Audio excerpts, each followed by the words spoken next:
একদিন রাজু রাস্তা দিয়ে হেঁটে যাচ্ছিল।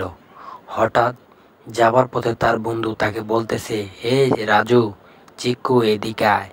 হে চিক্কু, তাকে তার নাম না ডেকে তাকে চিক্কু বলে ডাকছে। তারপর রাজু তো অবাক। সে তার কথা না শুনে আবার চলে যাচ্ছে স্কুলের দিকে। স্কুলে যাওয়ার পথে তাকে নাম ব্যঙ্গ করে ডাকার ফুলের সামনে হাজির হলো হুজুর। হুজুর বলতেছে, এই ছেলে, তুমি তাকে নাম ব্যঙ্গ করে ডাকলে কেন? জানো তুমি নাম ব্যঙ্গ করে ডাকার একটা নাম ব্যঙ্গ করে ডাকা কত বড় পাপ?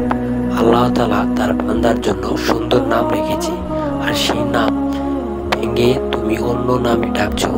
নাম ব্যঙ্গ করা ডাকা হলো কবিরা গুনাহ। আর এই কবিরা গুনাহ জন্য তুমি প্রস্তুত থাকবে। সেজন্য কখনোই কোনো বান্দার মনে কষ্ট দিবে না। তাকে যে নাম আছে সে নামে ডাকবে। বুঝতে পেরেছো?